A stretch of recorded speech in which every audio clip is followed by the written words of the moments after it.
धार्मिक परिवाराची ओळख किंवा धार्मिक परिवाराची लक्षणं याविषयी आपण जाणून घेत आहोत. आणि मागच्या भागामध्ये आम्ही पाहिलं की धार्मिक परिवाराचं वैशिष्ट्य काय असेल तर परिवारातल्या प्रत्येक व्यक्तीला देवाची ओळख होती आणि देवाची ओळख झाल्याशिवाय हा धार्मिक परिवार देवाच्या भयामध्ये कधीच चालू शकत नाही. आदामाच्या बाबतीमध्ये जे घडलं तो देवाची ओळख विसरला. त्याला असं वाटलं होतं की सैतानाने जे त्याच्या मनामध्ये भरवलं होतं की तू फळ खाल्ल्यावर मरणार नाही, आणि मग त्याला ते फळ खाल्लं आणि देवाने त्याला बागेतनं बाहेर काढलं. पण त्याच्या मुलांच्या बाबतीमध्ये काय घडलं?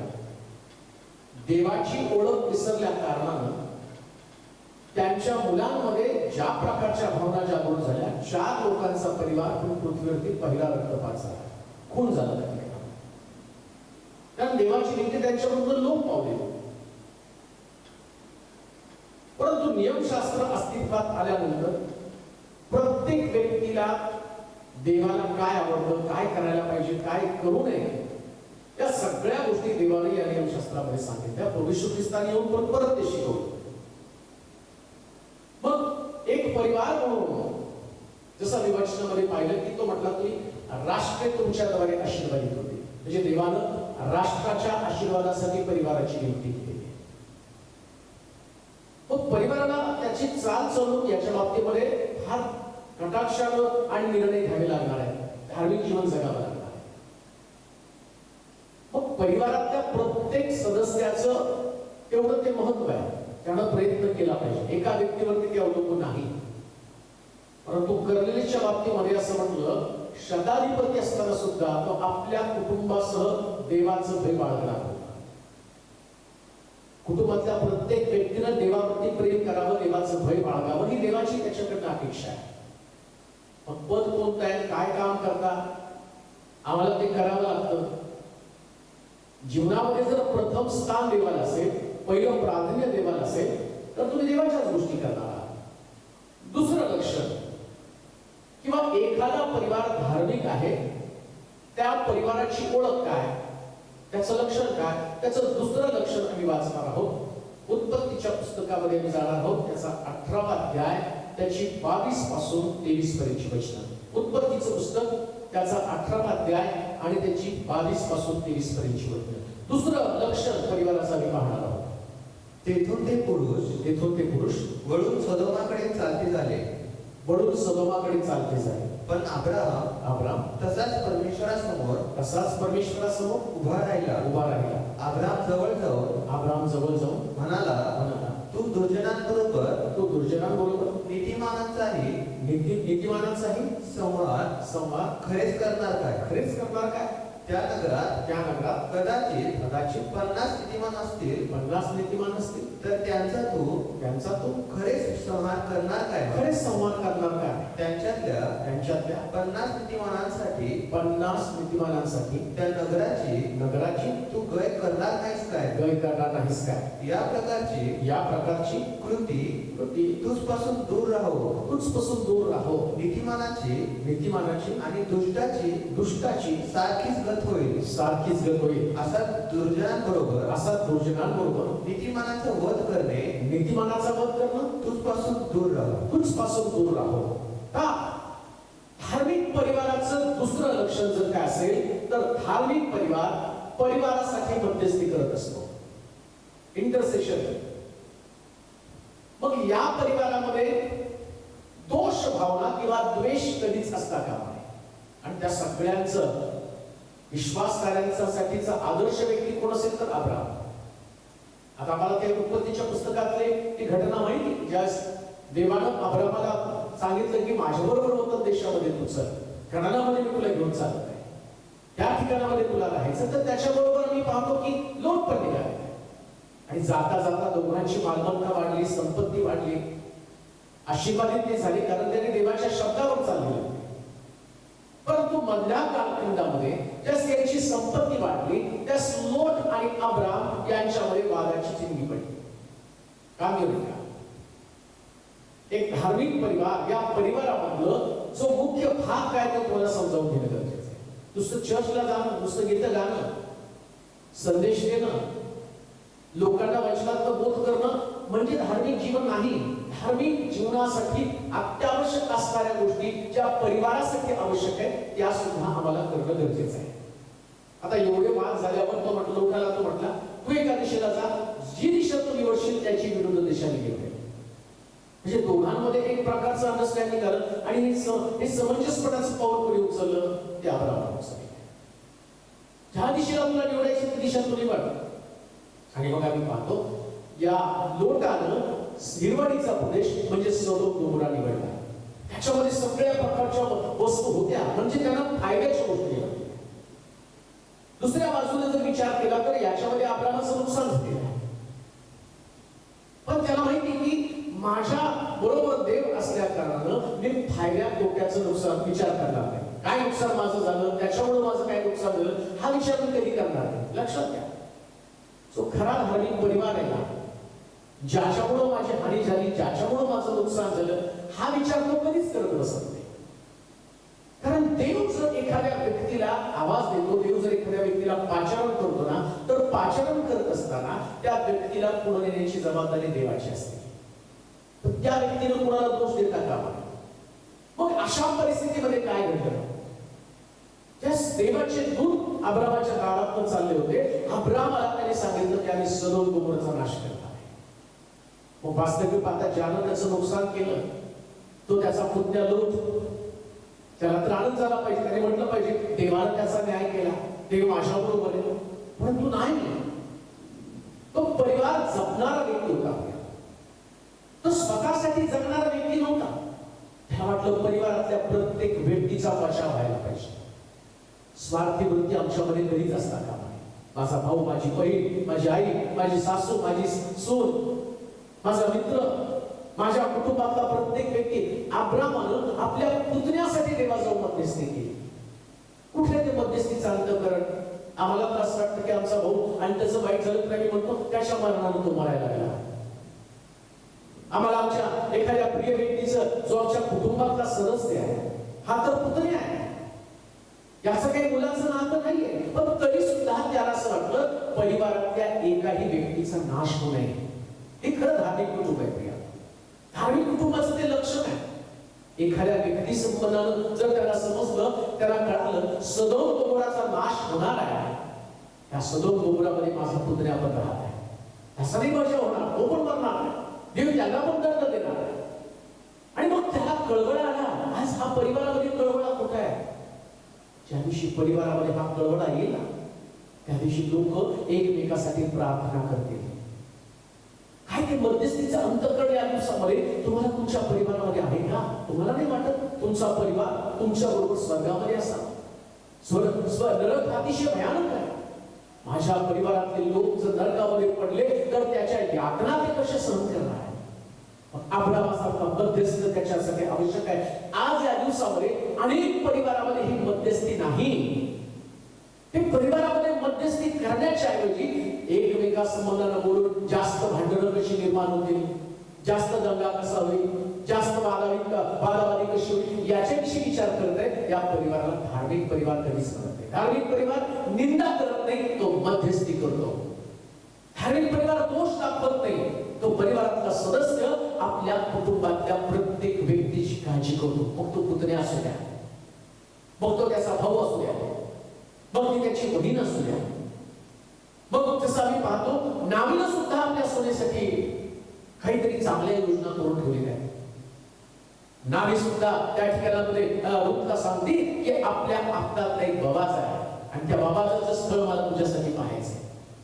म्हणजे तिला सुद्धा आपल्या सुनेविषयी अनेक प्रकारचं प्रेम निर्माण झाले. त्याच्यासाठी तिच्याकडे मध्यस्थी आहे, त्याच्यासाठी तिच्याकडचं चांगलं अंतःकरण आहे.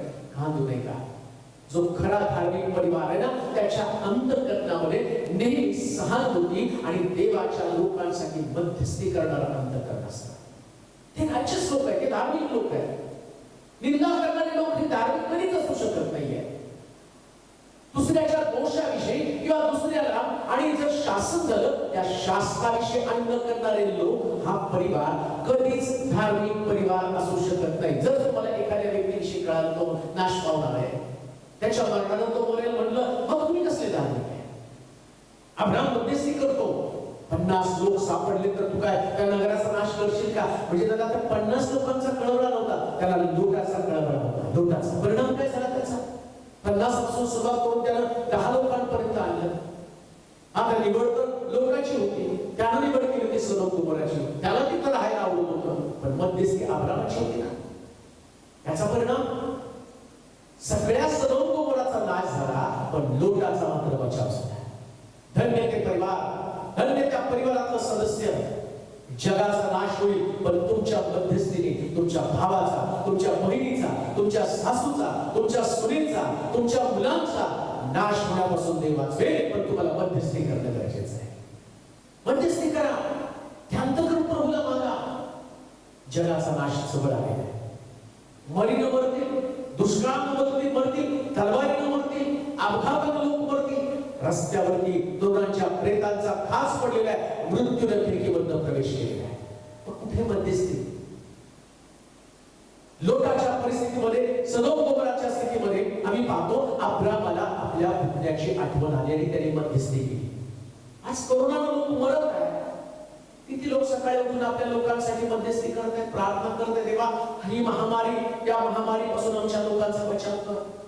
माझा पुतण्या आहे, माझी तिथं माझी मुलगी आहे, तिथं माझी मावशी आहे, तिथं माझी काकू आहे. कोणीतरी तुमच्या जवळचे व्यक्ती आहेत काय? त्यांच्याविषयी तुम्हाला कळवळा नाही का? तुम्ही स्वार्थी जीवन जगून स्वतःपुरती प्रार्थना करता का? अब्राहम खाली खुशालीमध्ये होता. अब्राहम आणि देव त्याच्याबरोबर होता. ज्याच्या बरोबर देव चालतो ना, त्याचं अंतःकरण देवाच्या अंतःकरणासारखं होतं. असं अंतःकरण देवाच्या अंतःकरणासारखं झालं पाहिजे, कारण त्याची सोबत मला आहे. देवाच्या अंतःकरणामध्ये काय? रोकराच्या पत्रामध्ये सांगितलं, तुमच्या आणि माझ्यासाठी प्रभू येशू ख्रिस्त 2000 वर्षापासून मध्यस्थी करत आहे. ती मध्यस्थी त्याच्याकडे, मग आमच्याकडे ती मध्यस्थी का नाही? का आमच्या परिवारामध्ये मध्यस्थी नाही? एकमेकासाठी मध्यस्थी करे. का आमच्या परिवारामध्ये नुसती स्पर्धा आहे, ईर्ष्या आहे, क्षमा न करण्याची भावना आहे? क्षमा केल्याशिवाय कोणी मध्यस्थी करू शकत नाही. अब्राहम ते नाही आठवलं, माझ्या गुलाक्याची याच्या गुलाक्याची भांडणं झाली आणि ज्या त्याला जा म्हटलं तर हा निघून गेला सदोम गोमोराकडं. नाही त्याला ते आठवलं. त्याला माहित होतं माझ्या पुतण्याचा बचाव व्हायलाच पाहिजे, माझ्या पुतण्याचा बचाव व्हायलाच पाहिजे. आणि मग त्यानं तिथं मध्यस्थी केलेली आहे. उत्पत्तीच्या पुस्तकामध्ये जाऊया. उत्पत्तीचं पुस्तक त्याचा 25वा अध्याय आणि त्याची 19 पासून 23 पर्यंतची वचनं. उत्पत्तीचं पुस्तक 25वा अध्याय आणि त्याची 19 पासून 23 पर्यंतची वचनं वाचूया. अब्राहामाचा मुलगा इसाक याची वंशावळी. अब्राहामाने इसाकास जन्म दिला. इसाक 40 वर्षाचा झाला. तेव्हा त्याने आरामी लाबान याची बहीण पदन आरामातील आरामी बथुएल याची कन्या रिबेका ही बायको केली. इसाकाने आपल्या बायकोसाठी परमेश्वराची विनवणी केली, कारण ती वांझ होती. परमेश्वराने त्याची विनवणी ऐकली आणि त्याची स्त्री रिबेका गर्भवती झाली. तिच्या उदरात मुले एकमेकाशी झगडू लागली. तेव्हा ती म्हणाली, हे असे मला काय होत आहे? हे काय असेल? ते परमेश्वराला विचारण्यास ती गेली. परमेश्वर तिला म्हणाला, तुझ्या गर्भाशयात 2 राष्ट्रे आहेत. तुझ्या उदरातून 2 वंश निघतील. एक वंश दुसऱ्या वंशाहून प्रबळ होईल आणि वडील धाकट्याची सेवा करेल. एक सुंदर कुटुंब आणि या कुटुंबातली वैशिष्ट्य जी देवाच्या वचनात सांगितली आणि ती वैशिष्ट्य ही पवित्र शास्त्रामध्ये असणाऱ्या कुटुंबापासून आम्हाला घेणं गरजेचं आहे. ज्याला मान्यता देवाला दिली. अब्राहम इसाक यांचा देव. अब्राहमाकडे जे अंतःकरण आहे तेच इसाकाकडे अंतःकरण आहे. मग अब्राहम इसाकाकडे नुसते वाचण्यासाठी आहेत का? अब्राहमचा काय मला नुसते उपदेश देण्यासाठी का? अब्राहम इसाक हे जे आमच्यासाठी आदर्श आहे यांच्यापासून आम्हाला घ्यायचं, म्हणून त्याला अब्राहम इसाक याकूब यांचा देव म्हटलेले. का त्याला त्यांचा देव म्हटलेले आहे? कारण ते आयडल आहे. एक उत्तम प्रकारचं उदाहरण त्यांनी सेटअप केलेलं आहे. काय उदाहरण सेटअप केलं? इसाकच्या बाबतीमध्ये त्याला मधुवराची कन्या आपल्यासाठी पत्नी केली आणि ती वाज होती. आणि बा कुटुंब म्हटल्यानंतर जे प्रश्न त्यांच्याकडे तेच प्रश्न आमच्याकडे पण आहेत. आज बऱ्याच परिवारामध्ये पती पत्नीमध्ये एक प्रकारचा संघर्ष, एक प्रकारचा वाद, त्यांच्यामध्ये एक प्रकारची भांडणं, त्यांच्यामध्ये दोष देणं आणि मग विभक्तीकरण. आता इसाकाला पत्नी मिळाली. आता त्या काळामध्ये तर अनेक पत्न्या करण्याची पद्धत होती आणि ते पाप पण नव्हतं, कारण अजून नियमशास्त्र अस्तित्वात आलं नव्हतं. कोणी किती पण पत्न्या करू शकत होता. पण तरी सुद्धा या ठिकाणामध्ये इसाक त्याचा प्रामाणिकपणा, त्याच्यामध्ये देवाला घेण्याची वृत्ती, त्याला कुटुंबाप्रती असणारं प्रेम आणि त्याला देवावरचा विश्वास किती आहे याचे सुंदर उदाहरण आम्हाला दिसतं. त्याची पत्नी वांज आहे, त्याच तो देवाजवळ तिच्यासाठी मध्यस्थी करतो. आज काय घडलं परिवारामध्ये? जर त्या पत्नीला लेकरं झाले नाही तर तो पती तिला दोष द्यायला सुरुवात करतो. तू वांज आहेस, तू मला मुलगा देऊ शकत नाही, तू मला मूल देऊ शकत नाही, तुला लेकरं होत नाही, मग मी दुसरी पत्नी करेल. पण दुसरी पत्नी करण्याच्या ऐवजी, तिला दोष देण्याच्या ऐवजी मध्यस्थी तर करून पहा ना. मध्यस्थी जर मध्यस्थी असेल ना, हे शास्त्र जर तुम्ही वाचताना आणि या बायबलवरती जर तुमचा विश्वास आहे तर विश्वासाची कृती पण तुमच्या हातून घडली पाहिजे ना.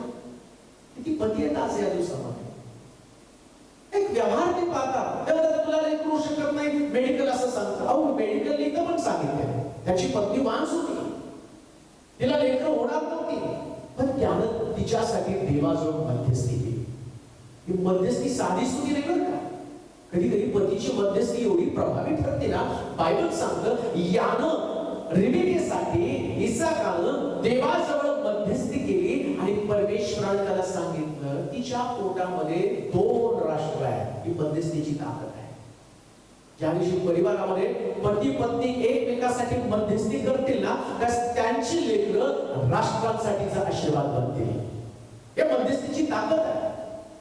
बंद करा एकमेकाशी वाद करणं, दोष देणं.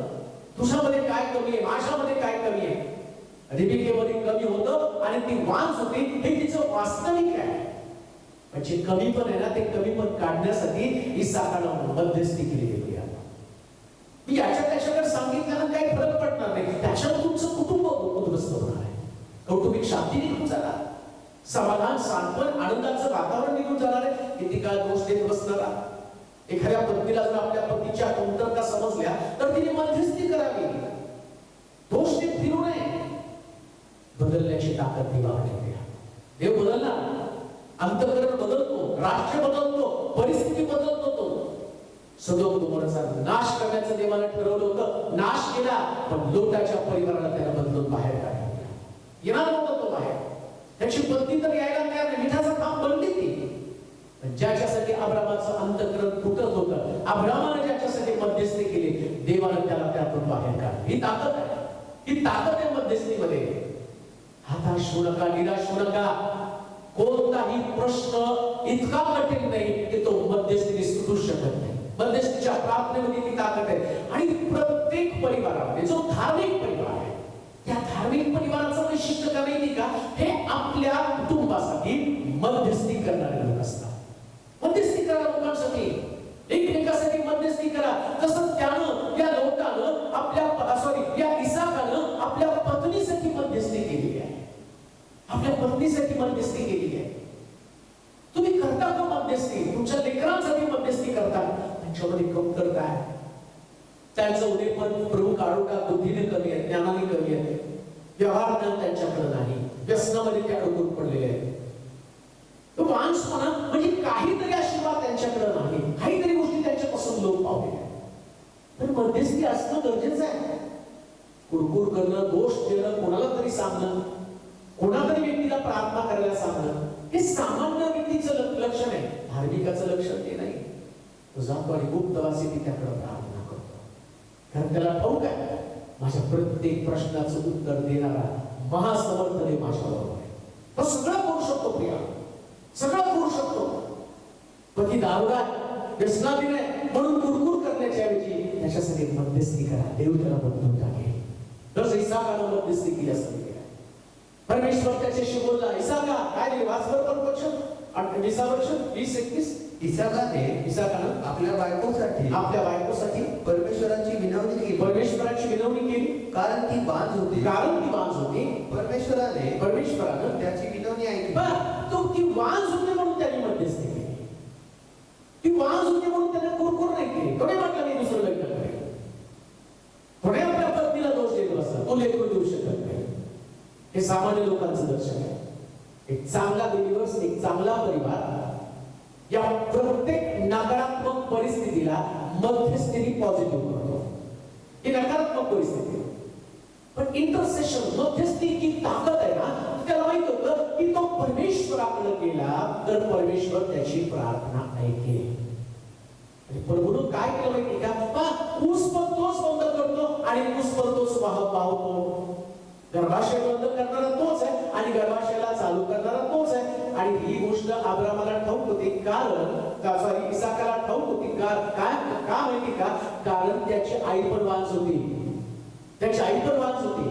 आणि अब्रामनं सारेसाठी मध्यस्थी केली. आणि सारेसाठी मध्यस्थी केल्यावर आम्ही पाहतो की ती जवळजवळ 80 वर्षाची सारा होती पण तिला लेकरू नव्हतं. आणि बायबल सांगतं ती वृद्ध झालेली होती. आणि अब्रामनं तो म्हटला देवा मी असाच जाणार आहे आणि माझी संपत्ती माझ्या चाकराच्या स्वाधीन करावी लागेल. ही सगळी स्टोरी इसाकाला माहिती. त्याच्या बापानं सांगितलं असेल म्हातारपणचा मुलगा आहे. मग आम्ही पाहतो इसाकाने पण आशा सोडली नाही. त्याला माहिती होतं माझ्या बापाचा देव तो माझा देव आहे.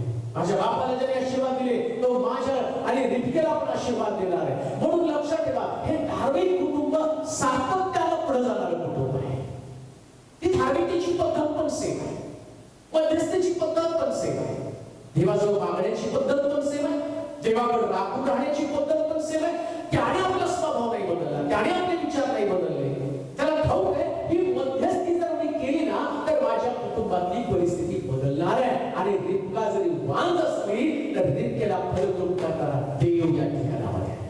किती अद्भुत आहे परिवार. तुमचा परिवार अशा स्वरूपाचा परिवार बनवूया. नकारात्मक विचारसरणी काढून टाका. एकमेकासाठी रद्दबंदी करा. एकमेकासाठी मध्यस्थी करा. गणनाचं पुस्तक 12 अध्याय त्याचे 9 पासून 13 पर्यंत वचन वाचूया. गणनाचं पुस्तक 12 अध्याय 9 पासून 13 पर्यंत वचन. हा सुंदर आहे पवित्र शास्त्र की एका चांगल्या परिवाराची, धार्मिक परिवाराची जी क्वालिटी आहे, जे त्यांचे गुणधर्म आहे, त्यांची लक्षण आहे आणि त्याचं दुसरं लक्षण काय? हा परिवारासाठी मध्यस्थी करणारा व्यक्ती आहे. आणि पवित्र शास्त्रामध्ये अनेक देवाच्या संतगणांनी अशा पद्धतीने मध्यस्थी करून सगळी परिस्थिती बदललेली आहे. गणनाचं पुस्तक 12 अध्याय 9 पासून 13 पर्यंत वचन. परमेश्वराचा क्रोध त्यांच्यावर भडकला व तो तेथून निघून गेला. तंबूवरून मेघ निघून गेला. तो इकडे मिरियम कोडाने बर्फासारखी पांढरी झाली. अहरोनानं मिरियमकडे फिरून पाहिले. तो ती कोडी बनली आहे असे त्याला दिसले.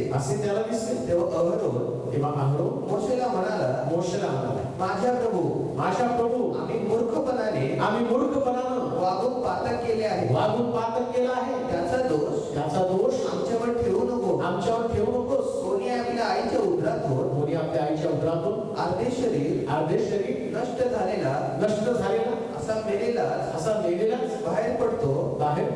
त्याच्यासारखी मृतवत ही होऊ नये. मग मोशेनं परमेश्वराचा धावा केला आणि म्हटलं हे देवा कृपा करू हिला बरे कर.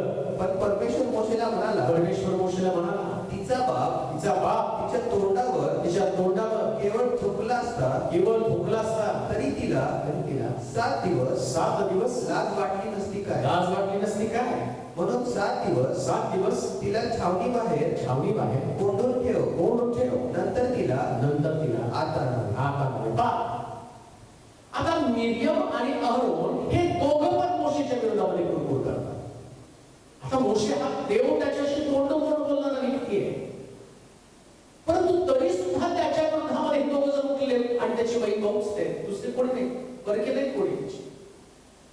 पण तो धार्मिक व्यक्ती आहे. त्यानं आपली कैफियत, त्यानं आपलं कारण देवासमोर मांडलेलं आहे.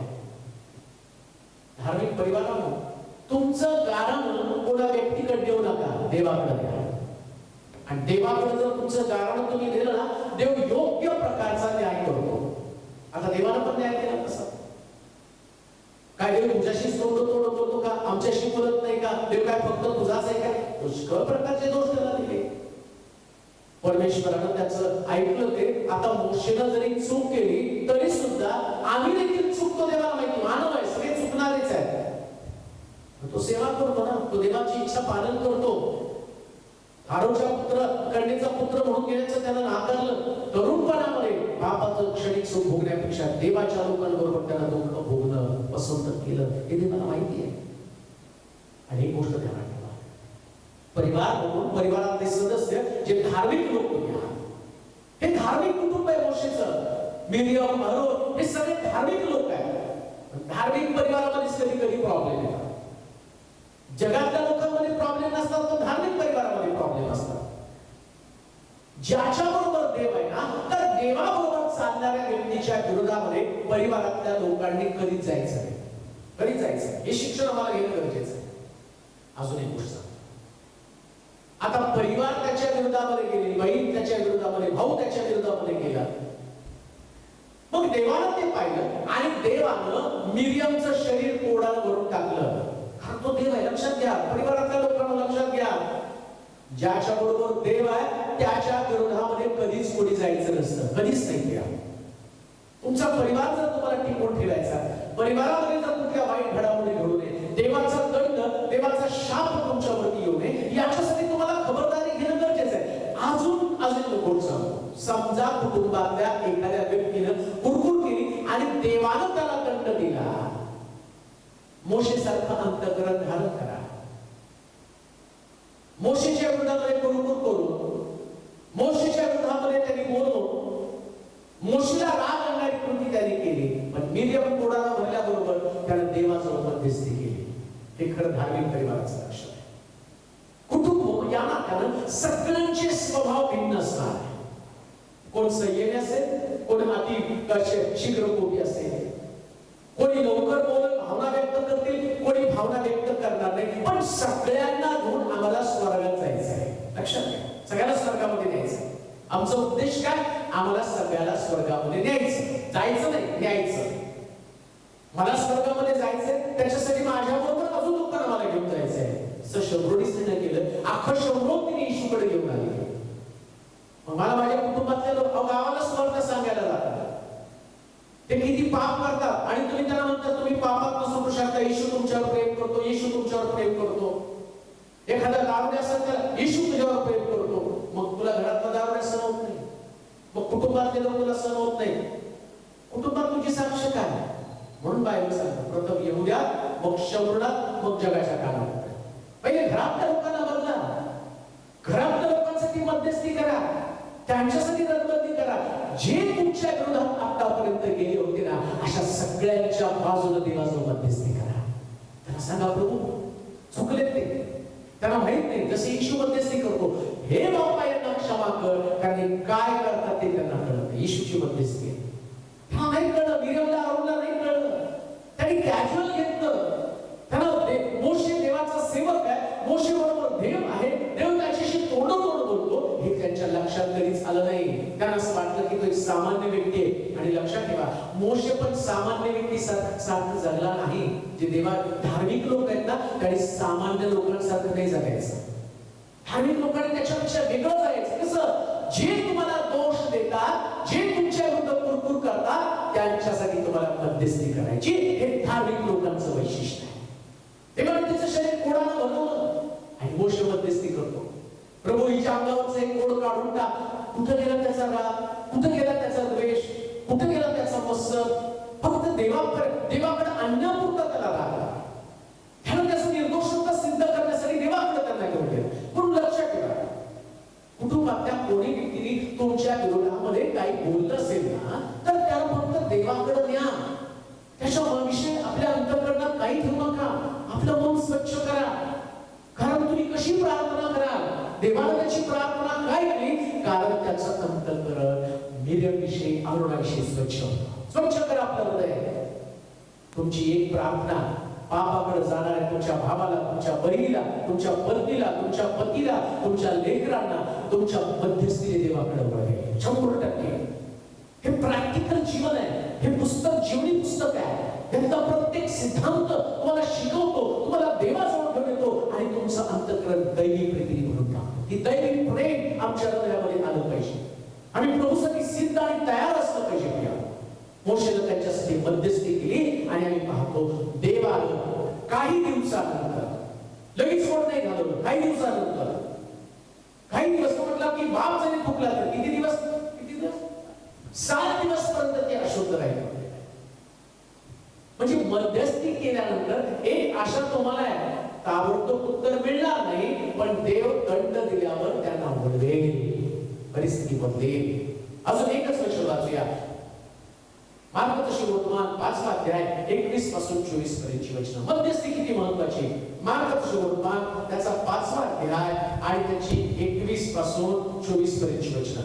यायराची कन्या मग येशू मचव्यात बसून पलीकडे परत गेल्यावर त्याच्याजवळ लोकांचा मोठा समुदाय जमला होता आणि तो समुद्राजवळ होता. तेव्हा यायर नावाचा सभास्थानाचा एक अधिकारी आला व त्याला पाहून त्याच्या पाया पडला. त्याने आग्रहानं त्याला विनवणी केली की माझी लहान मुलगी मरावयास टिकली आहे. तिने बरे होऊन जगावे म्हणून आपण येऊन तिच्यावर हात ठेवा. मग तो त्याच्याबरोबर निघाला तेव्हा पुष्कळ लोक त्याच्या मागून चालले होते. याईरानं सुद्धा आपल्या मुलीसाठी देवाजवळ मध्यस्थी केली आणि परिणाम काय झाला. त्याची छोटी मुलगी, एवढे लोक येशू बरोबर जात असताना सुद्धा याईरानं तेवढ्या लोकांसाठी मध्यस्थी, तेवढ्या लोकांसमोर येशूकडे त्या मुलीसाठी मध्यस्थी केली. जग मोठं आहे, पुष्कळ लोकांनी भरून गेलेले आहे.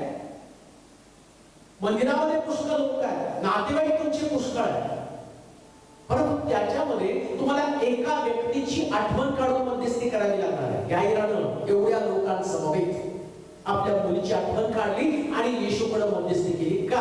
कारण तिची मुलगी आजारी पडली होती. आठवा, एक व्यक्ती, अशी कोणती व्यक्ती आहे जी आत्मिक जीवनामध्ये आजारी झाली आहे, तिचं आत्मिक जीवन आता नष्ट होण्याच्या कलास लागले आहे. हे धार्मिक लोकांचं लक्षण काय? हे जसं दाखलं तुम्ही पाहताना, हा वृत्तांत पवित्र शास्त्रामध्ये पाहताना स्पिरिच्युअल लाईफ मध्ये काय, आध्यात्मिक जीवनामध्ये त्याचं लागूकरण करता का? नुसतं वाचायसाठी पुस्तक आहे का? दाखलं म्हणून त्याला विसरून जाता का? एक घटना म्हणून त्याला विसरून जाता का? नाही. हे परिवारासाठी चॅलेंज आहे. परिवारामध्ये जी धार्मिकता आहे, तुमच्या धार्मिकतेसाठी ते आव्हान आहे. काय आव्हान आहे? या एक धार्मिक होता, त्याच्या समुदायाने म्हटलं तो सभास्थानचा अधिकारी होता, पण एवढ्या लोकांबरोबर तो येशू संगती चाललेला आहे. एवढं मोठं जग आहे, 900 कोटीच्या आसपास लोक आहेत. या सगळ्या लोकांमधनं तुम्ही प्रभूच्या मागे चाललेला आहात, तुम्ही धार्मिक आहात. पण आता अजून एक वैशिष्ट्य तुमचं बनलं पाहिजे, तुमच्या परिवारातला कोणीच व्यक्ती मरू नये, कोणी व्यक्ती माघारी जाऊ नये, कोणी व्यक्ती देवापासून तुटू नये. लक्षात ठेवा, मरण म्हणजे देवाची संगती तुटणं. मरण म्हणजे शारीरिक मरण नाही. मी बोलत आता मला तो म्हटला, ज्या दिवशी फळ खाशील त्या दिवशी तू मरशील. तो मेला नाही. 950 वर्ष पुढे तो जगलेला आहे, त्याच्यापेक्षा जास्त तो जगलेला आहे.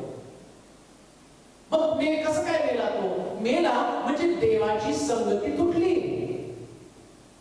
तो तुला जिवंत असं तुला वाटतं, पण तू मेलेलास. तू मेलेलास. कशाने मेलेला आहे? तुझ्याकडे देव आहे, सगळं आहे, तुझ्याकडे पैसा आहे, संपत्ती, ज्ञान आहे, ताकद आहे, बुद्धी आहे, ओळख आहे, सगळं काही तुझ्याकडे आहे. पण एक गोष्ट ध्यानात ठेव, आज रात्री मेला तर तू नरकात पडणार आहे. म्हणजे तिथं दुसरं मरण म्हटलेलं आहे. दुसरं मरण कोणतं? अग्नी आणि गंधकाचं सरोवर, ते दुसरं मरण आहे. इथं मरू नये म्हणून मध्यस्थी केली पाहिजे. आणि ज्या दिवशी तुमच्याकडे मध्यस्थी येईल ना, त्या दिवशी तुमचं अंतःकरण प्रभूसाठी समर्पित होईल. धार्मिकपणा तुमच्या परिवारासाठी मध्यस्थी करणारा अंतःकरण देवाकडे मागा. सगळं हीच प्राप्त करेल. प्रत्येक परिवार मध्यस्थी करणारा परिवार असला पाहिजे. देवा तुम्हाला आशीर्वादित करू. आपण प्रार्थना करू. सर्व समर्थ देवा, पुन्हा एकदा मी तुझ्या पवित्र हातामध्ये पडत आहोत. या दिवसामध्ये जे शिक्षण तुझ्या लोकांना तू देत आहे, प्रत्येक परिवारानं धार्मिक बनावं. धार्मिक बनावं म्हणजे त्यांनी मध्यस्थीचा अंतःकरण देवा बनवा. कुटुंबामध्ये आज अनेक लोक देवापासून तुटत आहेत. देवाचं त्यांचं नातं तुटत आहे. आत्मिक जीवनामध्ये ते लोक पावले आहेत. अशा लोकांच्या जीवनाची बांधणी करण्यासाठी तो सहाय्य कर. आणि रद्दबंदी करतो, मध्यस्थी करतो. कोणाचा नाश होऊ नये, तर प्रत्येकानं देवाजवळ यावं अशी कृपा त्यांना करू दे. एकेका कुटुंबासाठी रद्दबंदी करत असताना प्रभूजी त्यांच्या जीवनातली कमतरता, त्यांच्या आत्मिक जीवनामध्ये उणपण काढून टाक आणि त्यांना बलवान बनव. काही लोकांच्या अडचणी, समस्या असतील त्या सगळ्या दूर कर आणि त्यांना तुझ्या चांगुलपणाचा द्यायचा अनुभव दे. येशूच्या नावात ही प्रार्थना केली म्हणून